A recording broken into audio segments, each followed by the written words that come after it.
بسم اللہ الرحمن الرحیم۔ کریک ہائی اسکول سے آپ کی معلمہ سلمیٰ اعجاز اپنے تمام طلباء و طالبات کو اردو کی کلاس میں خوش آمدید کہتی ہیں۔ پیارے بچوں، ہم اپنی گزشتہ کلاس میں سر سید احمد خان کی لکھی ہوئی تحریر امید کی خوشی کے ابتدائی حصے کو پڑھ چکے ہیں۔ میں نے آپ کے سامنے 2 پیراگراف وضاحت کے طور پر تفصیل کے ساتھ بیان کیے۔ اس وقت ہم اس سے آگے مزید عبارتیں پڑھیں گے اور پھر ساتھ ساتھ ان کو سمجھتے چلے جائیں گے۔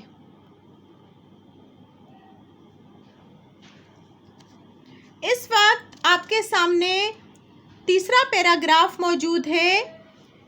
دیکھیں یہاں سر سید احمد خان کس طرح سے، کس انداز سے امید کی وضاحت اس پیراگراف میں بیان کر رہے ہیں۔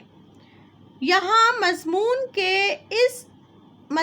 کی اس عبارت میں بھی سر سید احمد خان نے امید کو نا امید دلوں کی تسلی اور آسمانوں سے اترتی روشنی کہہ کر مخاطب کیا ہے اور فرمایا ہے کہ امید پر آسرا اور تکیہ کرنے والوں کو ہمیشہ ان کی محنت کا پھل ملتا ہے، کیونکہ امید ہی وہ علاج ہے جو مرض میں شفا دیتا ہے۔ ہر رنج، دکھ، تکلیف کے احساس میں امید کا دامن پکڑ کر چلنے والوں کو آسودگی اور راحت نصیب ہوتی ہے۔ عقل کے راستے پر چلنے والا انسان جب مایوس ہو کر، تھک کر امید کی آس کو تلاش کرنا شروع کر دیتا ہے تو اس کے دل کو مزید سکون اور راحت نصیب ہوتی چلی جاتی ہے۔ اس کے دل سے ہارنے، شکست کھانے، ڈر اور خوف جیسی علامتیں دور ہوتی چلی جاتی ہیں اور آنے والے زمانے میں اس سے ملنے والی خوشیاں اس کے خیالات میں رنگینی اور خوبصورتی پیدا کرتی چلی جاتی ہیں۔ یعنی جب فکریں دل سے دور ہونے لگیں، جب فکریں دل سے دور ہوتی جائیں تو آس و امید کے دیے روشن ہونے لگتے ہیں۔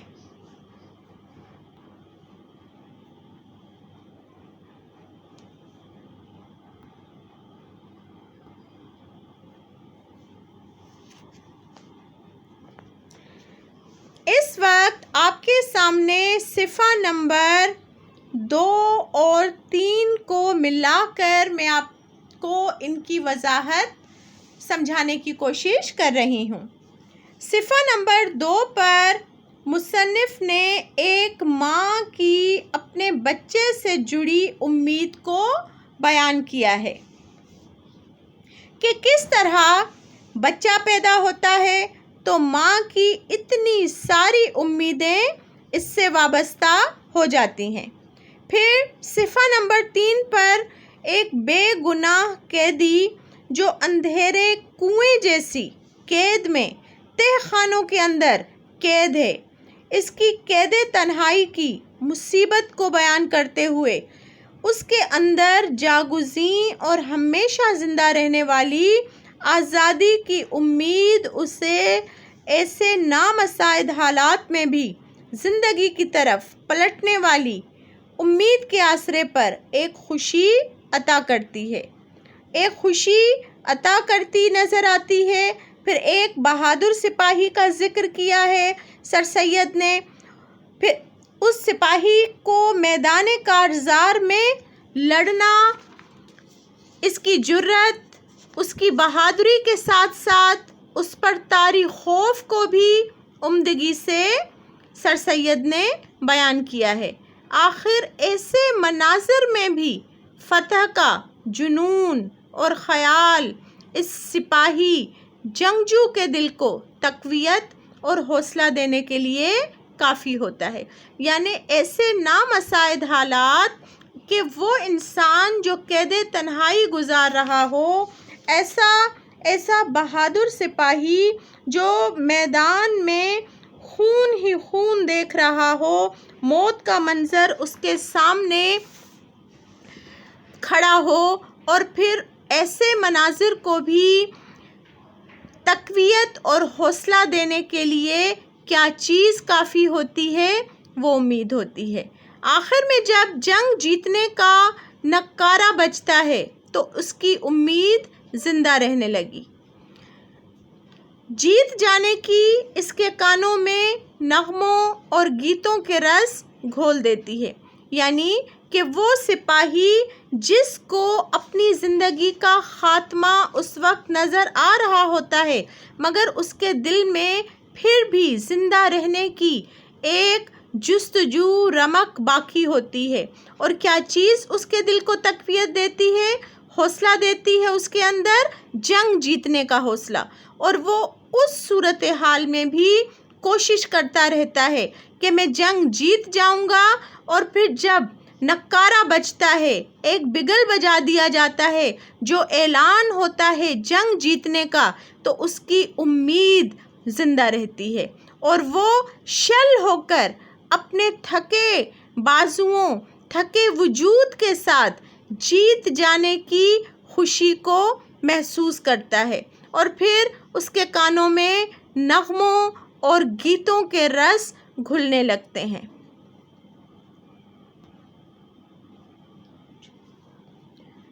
اس وقت صفحہ نمبر 4 پر موجود تحریر کو ہم سمجھ رہے ہیں۔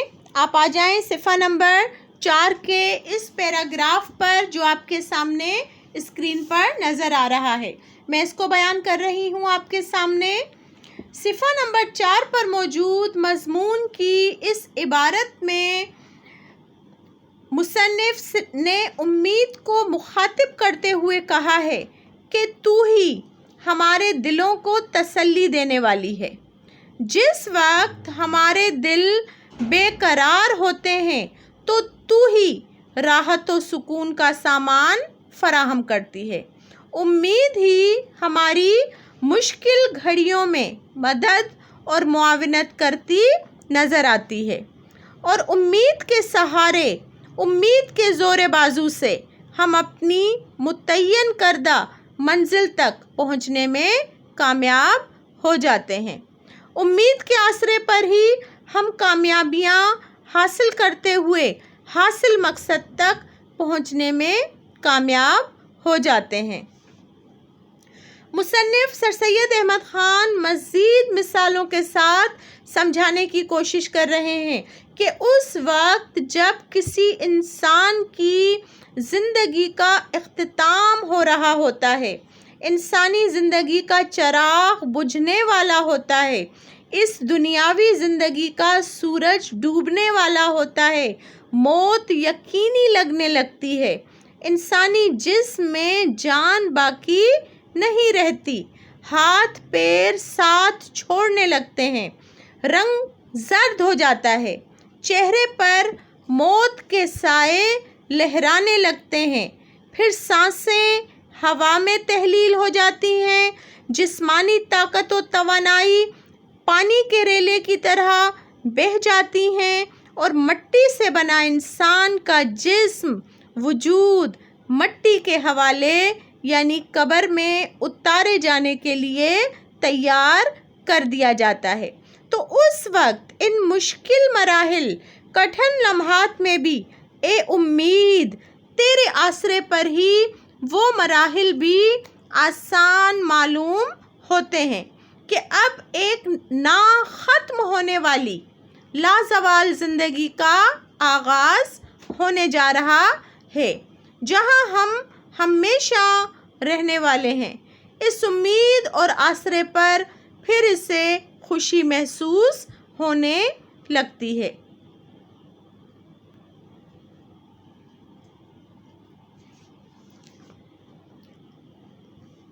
اس وقت آپ کے سامنے سبق کی عبارت جو تحریر ہے اس کو آپ کے سامنے مزید وضاحت کے ساتھ بیان کر رہی ہوں، غور سے آپ سمجھنے کی کوشش کیجئے۔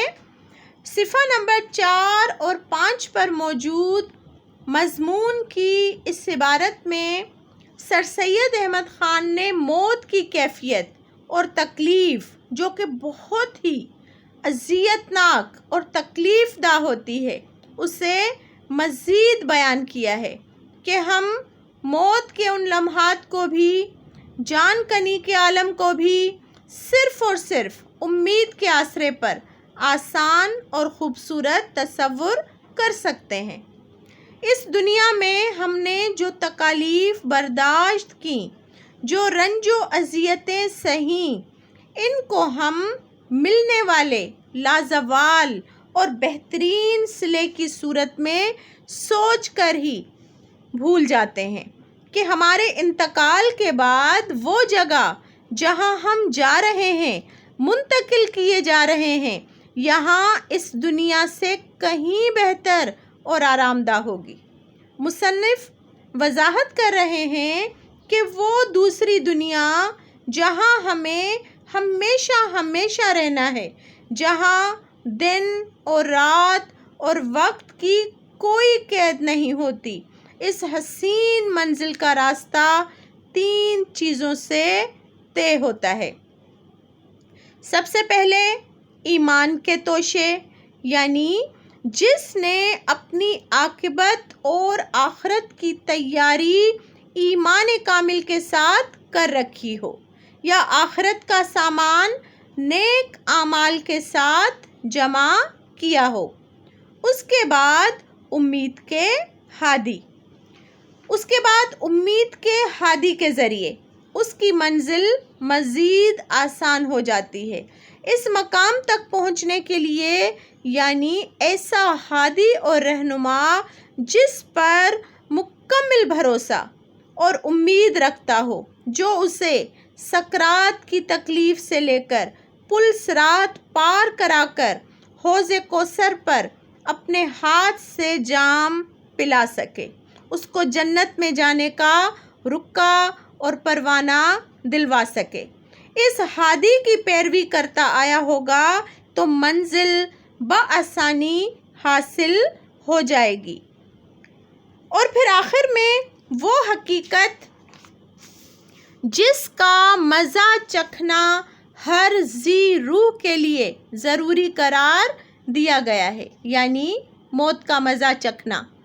موت کی سواری پر سوار ہو کر عالم بالا کی طرف اپنے بہترین ایمان اور آخرت کی تیاری کے ساتھ اپنے ہادی اور رہنما کی رفاقت پر بھروسہ کرتے ہوئے خوشی خوشی اپنی جان دے دے، اس امید پر کہ ایمان کی قوت و طاقت اس کے ساتھ جائے گی۔ آخر میں مصنف منکروں اور بے یقینوں کے لیے بھی فرما رہے ہیں کہ ان کے پاس ایسی کوئی امید اور خوشی کی کیفیت نہیں ہوتی، مگر اے خالق ارض و سما، تیری حکمرانی تو ہر جگہ موجود ہے۔ قیامت اور آخرت کا منکر اپنی زندگی کی تکالیف کا خاتمہ سمجھتا ہے۔ قیامت اور آخرت کا منکر اپنی زندگی کی تکالیف کا خاتمہ سمجھتا ہے موت کو، صرف اور صرف آگے آنے والے بغیر تکلیف والے زمانے کی ہی امید پر وہ اپنی جان خوشی خوشی موت کے حوالے کر دیتا ہے۔ جماعت دہم کے لیے دیا جانے والا تحریری کام۔ تمام طلباء و طالبات کے لیے اس کام کو مکمل کرنا شرط اول ہے۔ امید ہے کہ اس سبق امید کی خوشی جو آپ کے سامنے پڑھا گیا، اس کی وضاحت کی گئی، آپ نے اسے بہت اچھے طریقے سے ذہن نشین کر لیا ہوگا۔ اب اس سبق میں سے آپ کے لیے مختصر سی مشق تیار کی گئی ہے جسے آپ مکمل کریں گے۔ پہلا سوال، سر سید احمد خان نے امید کو اپنا موضوع تحریر کیوں بنایا ہے؟ کچھ دلائل دے کر واضح کریں۔ دیکھیں، ہم نے جب اس سبق کو شروع کیا تو حاصل مقصد میں بھی میں نے کوشش کی کہ آپ کو بتاؤں کہ سر سید احمد خان نے اس امید کو اپنا موضوع کیوں بنایا. تو اس کے لیے آپ کچھ دلائل جو ہے وہ دیں گے اور اس کے جواب کو بہترین انداز سے تحریر کرنے کی کوشش کریں گے. اگلا سوال ہے، سر سید احمد خان کے مضمون امید کی خوشی کا مرکزی خیال تحریر کریں. آپ نے پورے مضمون کو پڑھا، سمجھا، جس طرح سے مصنف نے بخوبی اپنی تحریر کا حق ادا کیا. میں نے بھی حتی الامکان اپنی بھرپور کوشش کرنے کی جستجو ایک کی آپ کے سامنے کہ اسے سہل اور آسان طریقے سے آپ کے اذہان میں منتقل کر سکوں تاکہ آپ سر سید کی وہ بات جو آپ کے ذہنوں میں پہنچانا چاہ رہے ہیں وہ آپ سمجھ جائیں.